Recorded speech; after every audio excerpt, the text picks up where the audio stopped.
할렐루야. 할렐루야. 우리 사람들은 일생을 살아가면서 좀 더 평안한 삶을 살기를 원하고 있습니다. 또 우리의 삶 자체가 안정된 삶을 살기를 원하면서 우리가 살아가고 있습니다. 근데 지금 우리가 사는 세상을 가만히 보게 되면 평안한 삶, 안정된 삶보다는 불안과 염려가 상당히 많은 세상 속에 우리가 살아가고 있습니다. 이 불안과 염려 속에 살다 보니까 육체적으로도 정신적으로도 특히 영적인 면에서 지치고 힘들어하는 사람들을 우리 주변에서 쉽게 만나볼 수가 있습니다. 우리 사람들의 구조를 보게 되면 세 가지 구조로 구성이 되어 있습니다. 첫 번째는 우리 하나님을 흙으로 만드셨을 때의 흙 바디, 육체를 가지고 우리가 살아가고 있습니다. 두 번째는 하나님께서 우리의 생기를 푹 불어넣어서 우리를 만졌다는데 우리에겐 영혼이 있습니다. 세 번째는 우리의 혼이 있습니다. 사람들은 육체와 영혼과 혼, 이 세 가지로 구성이 되어 있어서 어느 것 하나라도 조금 곳에 고장이 나게 되면 우리 삶 자체가 피곤할 수밖에 없고 불안할 수밖에 없고 힘들 수밖에 없습니다.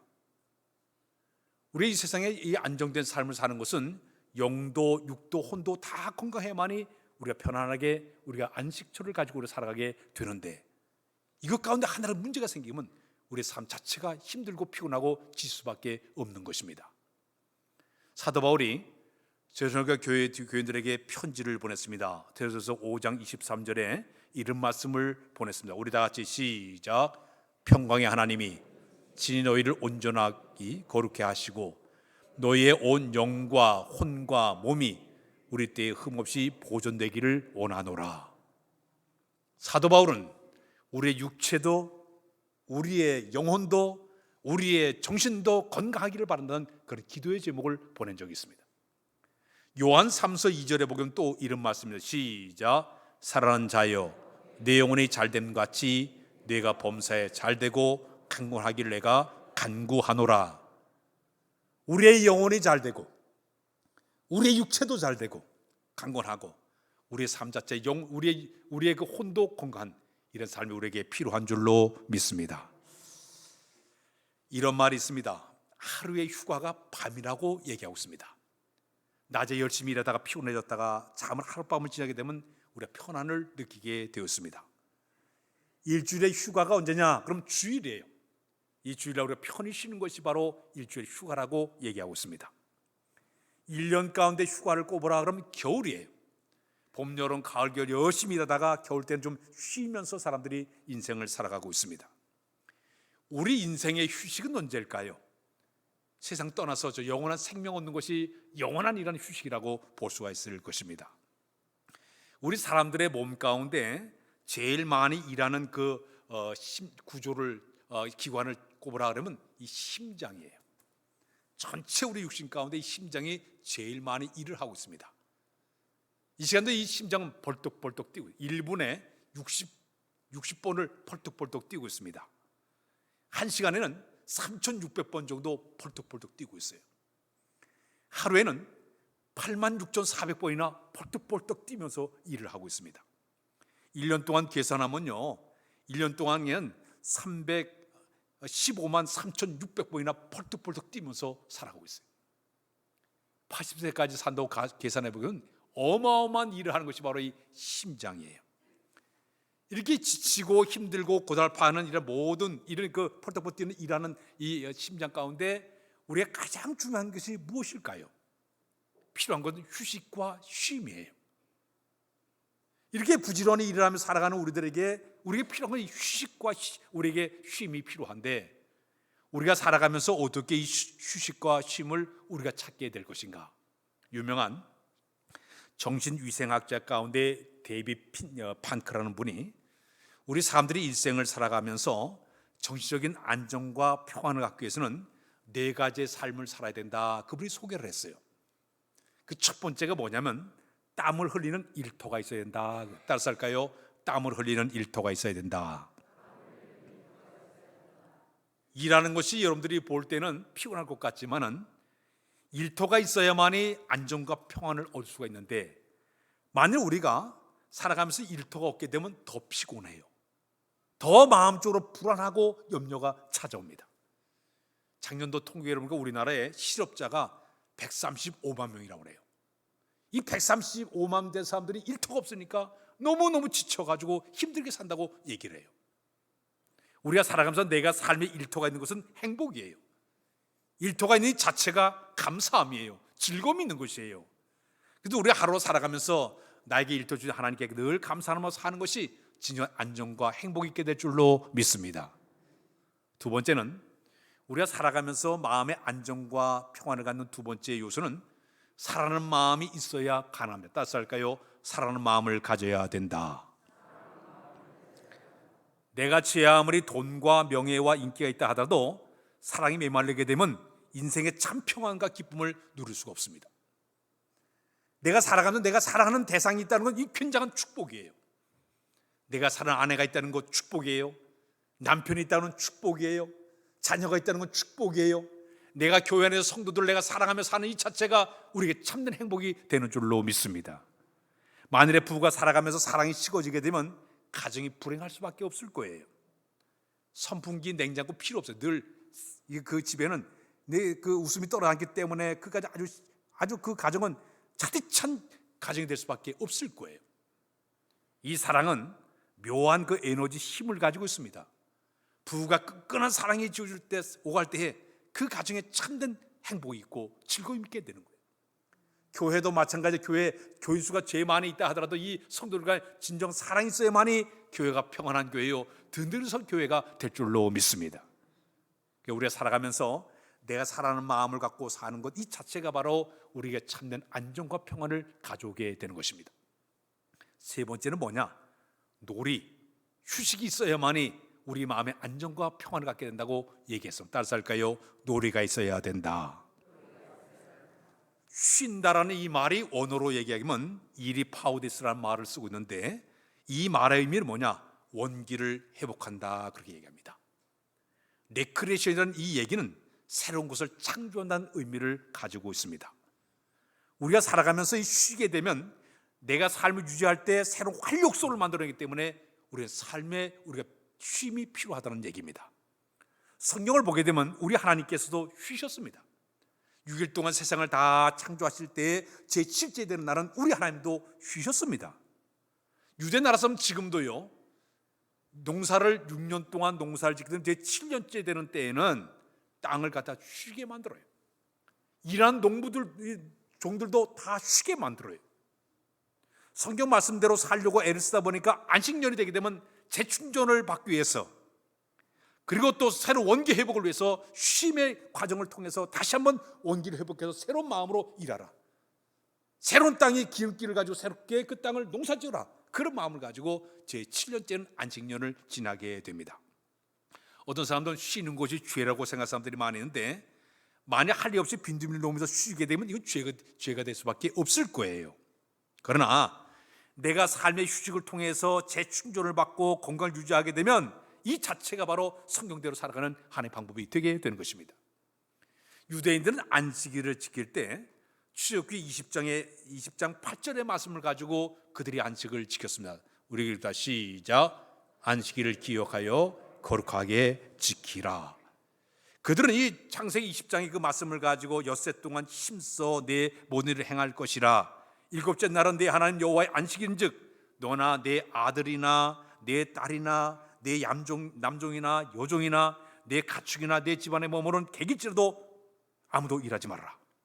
나 여호와가 여섯째 날은 쉬셨느니라. 나 여호와가 안식일을 복되게 하였으니 그날을 너희가 거룩하게 지켜라 그랬습니다. 그 유대 사람들은요, 지금도 성경의 말씀에 의지해서 안식이 되기만 하면 사람도 일을 멈추고 동물도 쉬게 만들고 종들도 쉬게 만들고 모든 시간에 다 쉬게 돼요. 특히 유대인들은요, 율법적인 신앙이 너무 강하다 보니까 안식일을 지키는 규정만 해도 39가지의 규정이 있습니다.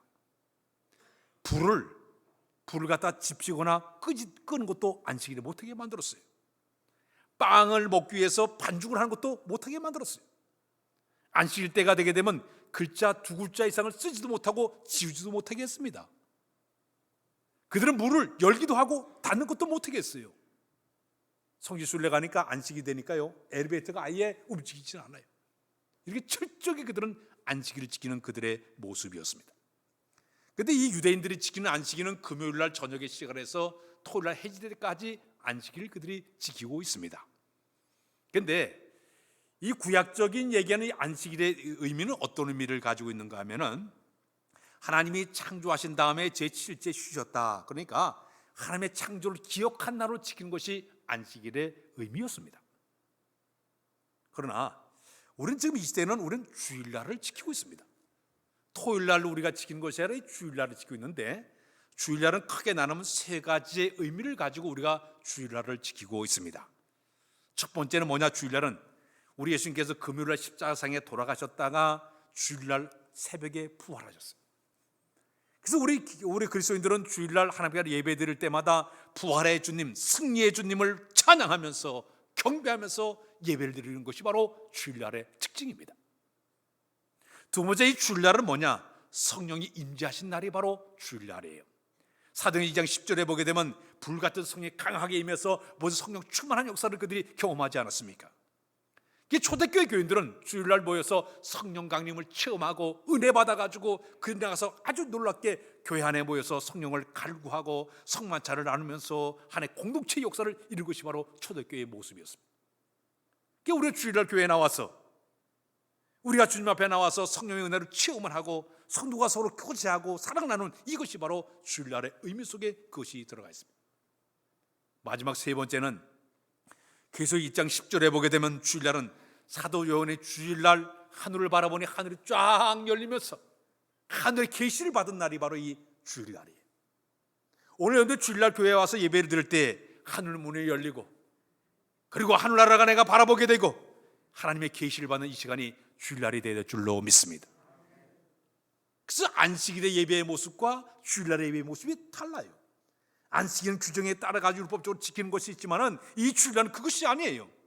온 성도가 함께 나와서 주일날 예배를 통해서 참 평안과 안식을 얻고 육체적으로 정신적으로 쉼을 얻는 이 시간이 바로 예배 시간이고, 더 나아가서는 부활의 역사를 기억하면서 승리의 감격스러운 이런 모습으로 예배자에 나오는 이 자체, 이것이 바로 예배의 모습이에요. 성령님의 역사를 우리가 체험을 통해서 주님이 나와 함께 하시고 성령이 내 안에 계신 걸 체험하는 시간이 바로 예배 모습이 되어야 될 줄로 믿습니다. 그 다음에 이제 우리가 마지막에는 이 데이크 팡크라는 분이 우리의 마음에 참된 평안함과 안정을 갖기 위해서는 예배가 있어야 된다 그랬습니다. 따라서 할까요? 예배가 있어야 된다. 예배, 이 예배가 바로 우리 마음에 참된 안정과 평안을 준다는 그런 얘기예요. 예배가 뭘까요? 히브리 말로 예배를 아마다라는 말을 쓰고 있습니다. 섬긴다라는 뜻을 가지고 있어요. 영어에는 예배를 갖다 워십이라는 말을 쓰고 있습니다. 이 말은 경배한다 그런 뜻이에요. 하나님의 가치를 인정하면서 존경하는 마음과 최선의 모습을 가지고 주 앞에 영광을 올려드리는 것이 바로 예배라고 이야기하고 있습니다. 이제까지 우리 수많은 사람들이 예배를 많이 드리면서 살아가고 있는데, 예배는 저는 그렇게 표현하고 싶어요. 예배는 회복의 시간이다. 예배는 회복의 시간이다. 내가 삶에 지치고 메마른 사람들이, 고달픈 사람들이 하나님 앞에 나와 예배를 통해서 영적인 회복을 경험하는 시간이 바로 예배의 시간이에요. 내가 영으로 하나님과 진정한 만남을 통해서 영적인 감동을 받고 감화를 느끼면서 영적인 세임과 능력을 충전받는 시간이 바로 예배의 시간이에요. 전에 장로의 신학대학에서 설교학을 가르쳤던 교수님 가운데 지금 은퇴하셨지만 정장복 교수님이 계십니다. 그분이 그런 얘기했습니다. 예배에는 4가지 요소가 들어있어야 된다 그랬습니다. 첫 번째는 뭐냐? 기대하는 마음이 있어야 된다 그랬습니다. 오늘 여러분들이 교회에 나올 때 무슨 마음을 가지고 왔습니까? 하나님이 오늘 주실 은혜를 갈구하고 기대하는 마음으로 온 자들에게 기대하는 만큼 은혜를 줄 줄로 믿습니다. 두 번째는 만남이 있어야 된다고 그랬습니다. 하나님과 내가 영적으로 만나는 시간이 바로 예배가 되어야 된다 그랬습니다. 세 번째는 뭐냐? 계시를 받아라. 하나님이 오늘 말씀을 통해서 영적 감동을 나에게 주신 계시하는 것을 내가 만나는 시간이 되어야 된다 그랬습니다. 마지막에는 뭐냐? 응답이 있어야 된다. 세상 수많은 사람 가운데 하나님 택하셔서 부르셨기 때문에 내가 초청받아온 사람으로서 내가 주님 앞에 나와 예배를 통해서 내가 거룩한 마음으로 응답의 역사를 내가 체험하는 것이 바로 예배 가운데 있어야 된다는 얘기입니다. 그래서 예배에는 요소가 뭐가 들어있는가 하면 예배 드릴 때 회개가 있어야만이 죄사함의 은총을 경험하게 될 줄로 믿습니다. 내가 한 주간에 있었던 모든 죄를 주 앞에 나와서 먼저 예배 전에 고백을 해요. 기도를 드려요. 그런 다음에 내가 죄사함의 은총을 내가 경험하는 시간을 가져야만이 예배의 성공자가 되게 되는 거예요. 두 번째는 뭐냐면 내가 뜨거운 찬송을 부름을 통해서 헌신과 결단을 통해 감사와 기쁨을 체험하는 시간이 바로 예배 속에 그것이 들어가 있어야 된다는 얘기예요. 예배를 통해 찬송을 부를 때도 뜨거운 마음으로 부르고 헌신을 다짐하고 결단한 가운데 감사와 기쁨 충만된 것을 경험하는 것이 바로 예배 속에 들어가 있어야 된다는 얘기입니다. 그 다음에는 뭐냐? 하나님 거룩하신 말씀이 있기 때문에 그 말씀이 내 심령 곳을 쪼개는 역사를 경험하고 영과 혼과 관절과 곳을 쪼개는 말씀을 통해서 내 심령이 변화를 받고 치유함을 받아서 영이 회복되고 치유받는 시간이 예배 가운데 있어야 될 줄로 믿습니다. 영적인 치유와 회복, 영적인 능력을 경험하는 예배가 이루어질 때 그 예배가 바로 살아있는 예배요 주님 기뻐하는 예배가 되게 될 줄로 믿습니다. 특히 예배자들은 하나님 앞에 나와 예배 드릴 때 우리 하나님은 최고의 분으로 인정하면서 최상의 마음을 가지고 최고의 마음으로 하나님께 영광을 올려드려야 되는 것입니다. 권투 선수가 군대 링에 올라가기 전에 최상의 컨디션을 가지고 올라가서 해야만이 경기를 잘할 수가 있습니다. 여러분들 이 교회에 올 때 어떤 마음으로 옵니까? 최상의 컨디션을 가지고 주 앞에 나와서 예배를 드려야 돼요. 예배 시간 졸으면 안 돼요. 예배 시간 딴 생각하지만 안 돼요. 형식적으로 가시죠 예배 드리면 안 돼요. 최상의 우리가 내가 최고분 앞에 나와서 예배할 때 최고의 마음으로 최상의 조건을 가지고 예배를 드리는 거예요. 그때 우리 하나님께 우리 예배를 기쁘게 허명해 줄 줄로 믿습니다. 우리가 새벽마다 사무엘사 말씀을 쭉 묵상해 왔는데 사무엘 6장에 보게 되면 다윗의 이야기가 이렇게 나오고 있습니다. 다윗이 통일 왕국의 왕으로 올라갔습니다. 왕이 된 다음에 그는 마음에 너무너무 감사했습니다. 하나님의 은혜에 감사했어요. 근데 가만히 보니까 하나님을 임재의 상징인 법궤가 저 기한 여람의 그 구석에 처박혀 있는 거예요. 그래서 안 되겠다. 그 법궤를 하나님을 가까이 내 곁에 모셔야 되겠다. 사람들을 보내가지고 법궤를 가져옵니다. 처음에는 실수해가지고 문제가 생겼어요. 두 번째 하나님 방법대로 그 법궤를 가지고 이제 다윗성으로 법궤가 들어오게 되었습니다. 주양들이 법궤를 메고 다윗성으로 쫙 들어올 때 이 다윗 왕이 얼마나 기쁘든지 쫓아나갔습니다. 얼마나 감격스럽고 얼마나 하나님 앞에 흥분되었던지 춤을 덩실덩실 추면서 왕이요 백성들 앞에서 막 춤을 추면서 그 법궤를 맞이하게 됩니다. 그 부인 미갈이 창밖을 이러고 보니까 왕이 백성들 춤을 덩실덩실 추고 있는 거예요. 그래서 와가지고 여기는 이 부인이 뭐라는 거면 당신 백성들 앞에서 어떻게 하체를 들고 춤을 추냐고 문제를 걸었습니다. 그때 다시 이런 얘기했습니다. 나는 여호와 앞에서 일을 했다고 그랬습니다. 사람 앞에서 한 것이 아니라 하나님 앞에서 내가 이렇게 덩실을 춤을 췄다고 고백하지 않았습니까? 오늘 여러분들은 지금 예배를 때 어떤 마음을 예배를 드리고 있습니까? 다윗같이 어린아이의 마음 같은 그 마음을 가지고 하나님 앞에 드리는 이 제사를 드릴 때 주님이 우리 예배를 기쁘게 허망해 줄 줄로 믿습니다.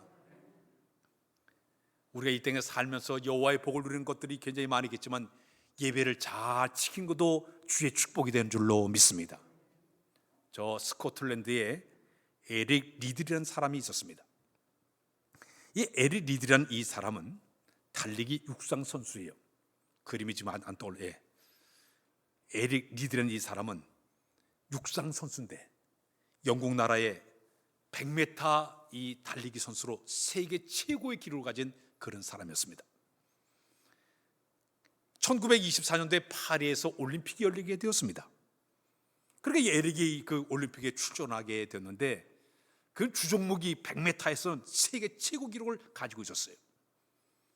근데 경기 내용을 쭉 보다 보니까 예선 경기 가운데 자기 100m 이 경기하는 것이 주일날 딱 걸리고 말았어요. 그러니까 에릭은 아주 굉장히 독실한 크리스천이었습니다. 자기는 내가 주일날 내가 경기하기 때문에 경기에 안 나가겠습니다 얘기를 했습니다. 이 소식이 전해지자 영국 사람들이 다 난리가 났습니다. 편협한 놈이라고, 옹졸한 자라고, 조국의 명예를 버린 자라고 막 욕을 해대면서 그럴 수가 있느냐고 말이야. 올림픽에 나간 사람이 어떻게 주의를 지킨다고 경기에 빠지냐고 막 야단법석했습니다.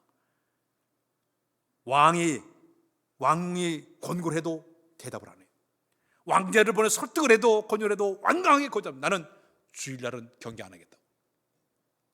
마침 주일날이 되었습니다. 그는 스코틀랜드 장로교회에 가서 그는 예배를 드렸습니다. 많은 사람들이 예의를 갖다가 편협한 사람이라고, 옹졸한 사람이라고 욕하고 야단법석했어요.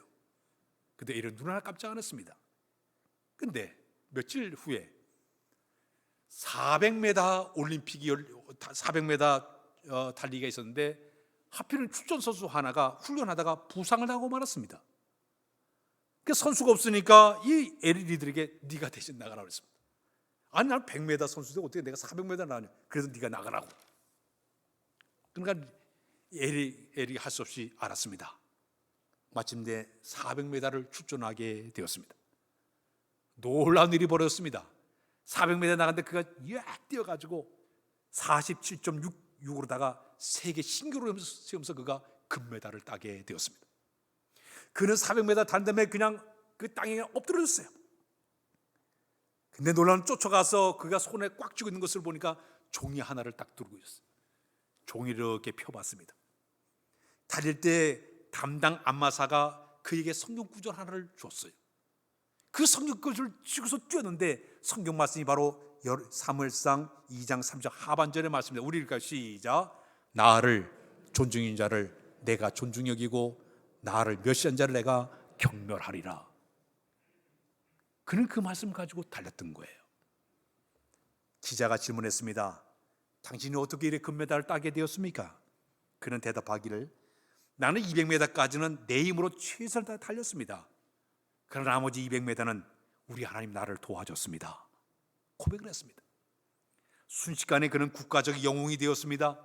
온 영국 사람들이 환영을 하고 야단법석했습니다.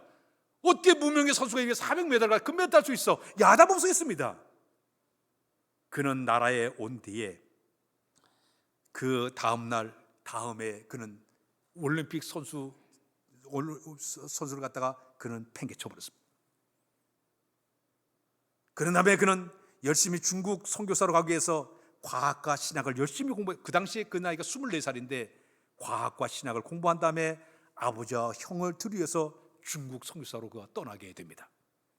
12년 동안 중국의 텐진 지역에서 선교사로 열심히 복음을 전하였고 7년 동안 산둥성 반도에 열심히 농촌에서 복음을 전하다가 43세에 그는 죽음을 당하게 됩니다.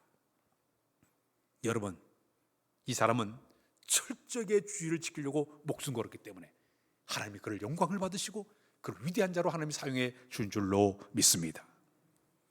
미국의 5성 장국 가운데 미국의 34대 대통령이 아이젠하워 대통령인데 이분도 유명하신 분이에요. 이분은 태어날 때 가난한 가정에서 세상에 태어났습니다. 아버지는 그림 공장에 가서 일을 하는데 7명의 아들 가운데 세 번째로 그가 출생하게 되었습니다. 그는 너무 가난했기 때문에 미국 육군 사관학교에 웨스트 포인트에 입학을 하게 되었죠. 그다가 이제 1915년도서부터 1939년 동안 제2차 세계대전이 일어났을 때 그 가국에 참여하게 됩니다. 그 전쟁터에서 혁혁한 공을 세우게 되어서 5년 3개월 만에 별 5개를 이렇게 다른 5성 장군이 되었습니다. 고속으로 승리했던 그런 분이에요. 이분의 특징은 주의를 너무너무 잘 지키는 분으로 유명합니다. 주의 되기만 하면 아무리 외국의 내빈이 와도 안 만나줘요. 자기는 주일날 이 거룩함을 유지하기 위해서 교회에 열심히 출석하고 예배에 열심히 출석한 사람이었습니다. 1959년도 9월 27일에 구수련에 그 후르초프가 그가 외상에 와가지고 그를 만나자고 그랬습니다. 근데 하필은 주일날 만나자고 그랬습니다. 그러니까 여기 있는 아이젠하워 대통령이 그러면 전화를 걸었습니다. 당신 주일날이 됐으니까 나하고 같이 예배당 가서 예배드린 다음에 같이 만나자고. 그러니까 이 공산국의 지도자가 안 된다고 서로 그 회담이 깨졌다는 그런 얘기가 있습니다. 이 코로나를 거쳐가면서 우리 교인들 가운데 한 2년 동안 예배당에 못 나온 분들이 많이 계셔요. 주일을 성수한다는 것 대단히 중요합니다. 왜냐하면 히브리서 11장 6절에 보면 이런 말씀이 있습니다. 시작. 믿음이 없이는 하나님 기쁘시게 하지 못하나니 하나님께 나아간 자는 반드시 그가 계신 곳과 또한 그가 자기를 찾는 자들에게 상 주시이심을 믿어야 할지니라. 니들 에일이라든지 아이젠하워 대통령, 이 모든 사람들은 주의를 철저히 지켰기 때문에 하나님은 그들 위대한 자로 그들을 사용하지 않았습니까? 주일이 돌아올 때마다 우리가 내 믿음을 가지고 예배를 드린다고 하는 것, 주님이 귀하게 보신 귀한 일이에요. 그렇다면 우리는 예배를 드릴 때 어떤 마음을 가지고 예배를 드려야 하나님 기뻐하는 예배가 될 수 있을까요? 5가지가 있습니다. 첫 번째는 뭐냐? 전심으로 드려야 됩니다. 다시 할까요? 전심으로 드리자. 우리가 예배 드릴 때 보면 자꾸 마음이 혼란한 사람들 많아요. 집중이 안 되는 사람들 많아요. 그런데 예배 드릴 때 중요한 것은 전신, 마음과 뜻을 다하여서 하나님께 경건된 마음으로 예배가 이루어져야 됩니다. 찬송을 부를 때도 가사를 음미하면서 찬송을 보여야 됩니다. 헌금할 때 정성을 다해서 헌물을 드려야 됩니다. 간절한 마음으로, 이런 마음으로 예배 드려야만이 그 모습을 주님이 기쁘게 받아주시게 되는 것입니다. 러시아의 한 교회에서 미국에 있는 목사님을 초청해가지고 예배를 드리게 되었습니다. 그때 목사님이 그곳에 가서 예배를 드리는데 예배 전에 찬송가를 왜 그렇게 길게 하는지, 그저 찬송가 1시간 넘게 찬송을 부르고 온 거예요. 또 예배 설교가 끝나 또 찬송 부르고 장장 3시간을 예배를 드린 거예요. 예배가 끝난 다음에 여기는 미국에 있는 그 목사님께서, 아니 당신들은 예배를 어떻게 이렇게 3시간씩 예배를 드리냐고. 3시간 예배 드리는데도, 예배 드린 다음에도 사람들이 아직도 그 예배 돌아갈 기색도 없이 또 예배 안 드리나, 이런 마음으로 앉아있더라는 거예요. 그래서 그분이 얘기해요. 우리 미국 같은 경우는 1시간만 넘어도 사람들이 시계를 보고 웅성웅성대고 휴대폰 보고 해야 되는데 어떻게 난 3시간 넘게 예배를 드리냐고 물어봤습니다. 그들이 하는 얘기가, 우리가 몇 년 전까지만 하더라도 저희들은 예배를 드릴 수가 없었습니다. 공산체에서 예배가 허용되지도 않았기 때문에 발각되기만 하면 다 잡혀가서 감옥 생활하고 고물당하고 심지어 죽은 사람들이 굉장히 많습니다. 근데 지금 이렇게 자유스럽게 공개적 예배드릴 수 있는 공간이 됐으니 얼마나 행복한지 모릅니다. 우리 모임 자체가 너무 행복스럽고 즐겁기 때문에 우리가 이렇게 즐거운 마음으로 예배를 드리고 있습니다. 그랬습니다. 올 여름 우리는 어떤 예배를 드리고 있습니까? 중국에 가면요, 찬송가 우리는 5절까지 있는 게 최고 길지 않습니까? 중국 사람은 찬송가 99절까지 있어요. 99절까지 다 부른 다음에 은혜로 또 한 번 또 부르자, 그걸 또 불러요. 아마 우리 같으면은 고개가 들어가고 쓸데없는 짓 한다고 그럴 거예요. 예배를 드릴 때의 마음은 전심을 다 예배 드리는 것이 우리에게 필요한 줄로 믿습니다. 두 번째는 거룩한 예배가 되어야 됩니다. 거룩하다는 얘기는 구별된 마음을 가지고 예배를 드려야 되는 것이에요. 구별된 몸을 가지고 예배를 드려야 되는 것이에요. 구별된 시간을 쪼개서 주 앞에 드리는 것이 바로 예배자의 모습이 되게 되는 것이죠. 제가 그런 얘기를 자주 해요. 예배는 여기 앉아있는 것이 앉은 것도 예배지만 집에서부터 화장하는 것도 바로 예배예요. 머리를 닿는 이 자체가 바로 예배예요. 넥타이 마는 이 자체가 바로 예배예요. 내가 주님 만나 뵈러 간 이 마음을 향해서, 그런 마음으로 주 앞에 나와서 예배를 드릴 때 그 예배를 주님 기쁘게 받아 줄 줄로 믿습니다. 그다음에 예배자는 예배 드릴 때마다 기쁨과 감사하는 마음으로 예배를 드려야 됩니다. 시편 100편을 오게 되면 기쁨으로 여호와를 섬기며 노래하면서 그 앞에 나아갈지어다 그랬습니다. 기쁨과 감사하는 마음으로, 감격된 마음으로 예배할 때 그 예배를 주님이 흠양하신 예배가 되게 될 줄로 믿습니다. 네 번째는 신령과 진정된 마음으로 예배가 되어야 됩니다. 오늘 본문에도 하나님 영이시기 때문에 예배는 영과 진리로 예배하라 그랬습니다. 영적인 하나님과의 만남의 시간이기 때문에 영과 진리로 진정된 마음으로 예배할 때 그 예배를 주님이 기뻐 흠하신 역사를 경험하게 될 줄로 믿습니다. 그리고 마지막에는 예물을 가지고 나와서 하나님께 예물을 드려라. 주신 은혜를 갚는 마음으로 미리 준비한 마음을 가지고 최선을 다해서 주 앞에 드릴 때 로마서 12장 1절에 있는 말씀은 너희 몸, 우리 시작. 그러므로 형제들아 내가 하나님 모든 자비하시는 너희를 권하오니 너의 몸을 하나님 기뻐하시는 거룩한 산제물로 드리라. 이는 너희가 드릴 영적 예배이니라. 하나님께 내가 산제물로 주 앞에 드릴 때 주님이 기뻐하시는 거룩한 예배가 이루어지게 될 줄로 믿습니다. 미국의 기독 실효인 가운데 아주 국민들에게 존경받았던 한 분이 계신데 아더 마더스 장로님이세요. 한때 이번에 미국의 재벌 10대 그룹에 들어갈 정도로 대단히 많이 돈을 많이 벌었던 그분이었습니다. 근데 이분은 그렇게 선교하는 일에 자기의 재산을 많이 풀었습니다. 그는 대학생 선교에다 50만 달러를 갖다 기꺼이 내놨습니다. 7억 달러를 갖다 선교단체에 다 기증하면서 대단히 선교의 열을 가졌던 그러한 분이었습니다. 오늘 그에게 기자가 찾아와서 당신의 신앙과 당신의 성공 비결을 무엇인가 좀 얘기해달라고 그랬습니다. 그는 이런 얘기했습니다. 나는 지금까지 살아오면서 5가지 철칙을 지키면서 살아왔습니다. 첫 번째는 주일날만큼은 절대 빠지지 않았습니다. 주일을 성수하는데 내가 철저하게 지켜왔습니다. 두 번째는 온전한 11조를 하나님께 드렸습니다. 월정 헌금이 아니라 온전한 11조를 드리려고 애를 쓰면서 내가 살아왔습니다. 세 번째는 내 가정의 주인이 예수 그리스도로 내가 고백하면서 내가 살아왔습니다. 우리 가정을 다스리는 분이 바로 주님을 내가 고백하면서 내가 살아왔습니다. 네 번째는 내 시간과 돈을 선한 사업을 위해 기꺼이 내가 사용하려고 노력하면서 살아왔습니다. 마지막에는 나는 하루의 시작을 첫 시간을 기도로 하루를 시작했기 때문에 하나님 나를 이렇게 도와줘서 내가 이런 위대한 일을 하게 되었다고 고백하게 되었습니다. 오늘 총동원주일에 처음 나오신 분들 혹시 계실 거예요. 그래서 오랫동안 못 나오신 분들 주일을 잘 성수해서 우리한테 주신 놀라운 축복된 삶이 계속 이어지시길 주님의 이름으로 부탁드립니다. 기도합니다. 주님 예배를 통해 주님과의 진정한 만남 갖도록 인도해 주신 것을 감사합니다. 날마다 주 앞에 나와 예배를 통해서 주님 만나 뵙게 하시고 영적인 새 은혜를 받아 영이 소생과 회복되는 역사를 경험하도록 은혜 베풀어 주옵소서. 그동안 코로나 때문에 나오지 못한 모든 성도들의 마음을 성령이 감화 감동하사 열심내게 하시고 주 앞에 나와 주를 영화롭게 하는 저들 모두가 다 되도록 인도하여 주옵소서. 예수 그리스도의 이름으로 기도하옵나이다. 아멘.